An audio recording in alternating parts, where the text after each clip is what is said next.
আজকে শনিবার, মিহিরানির স্কুল ছুটি, তাই জন্য আজ একটু দেরিতে ঘুম থেকে উঠেছে। তারপর অরিন্দম অফিস বেরিয়ে যাওয়ার পর সারা দিন খেলাধুলা।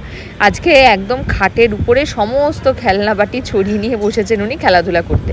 বেশ কিছুক্ষণ খেলাধুলা করলো, তারপর আমি একটুখানি খাটটা ভালো করে গুছিয়ে টুছিয়ে নিলাম। তারপর একটুখানি লেবু খাচ্ছিলাম, আর মিহিরানিকেও একটা লেবু কেটে দিয়েছি। এখন ওকে চেষ্টা করছি একটুখানি গোটা ফল খাওয়ানো অভ্যাস করাতে। তারপর মিহিরানি স্নান টান করলো, লাঞ্চ টাঞ্চ করলো, তারপর একটু ঘুমিয়ে পড়লো। আর আমিও মোটামুটি সমস্ত কাজকর্ম সেরে লাঞ্চ টাঞ্চ করে একটুখানি ঘুমিয়ে নিলাম। এই শনি রবিবারটা মিহিরানি এখন সারাটা দিন খেলাধুলা করে, বাকি দিনগুলোতে একটু স্কুল যায়। আর এই যে বিকালবেলা উঠেও পড়েছি, উঠে পড়ে আমি চলে যাচ্ছি রেডি হয়ে চেম্বারে, আর মিহিরানি থাকবে বাড়িতেই। আজকেও পিসির নাতি এসেছিল। ব্যাস, দাদাভাইকে পেয়ে মিহিরানির আনন্দ তো আর কে দেখে। দাদাভাইয়ের সঙ্গে অনেকক্ষণ খেলাধুলা করেছে। তারপর আমি চেম্বার থেকে ফেরার পরে আমার সঙ্গে বেশ কিছুক্ষণ গল্পগুজব হলো।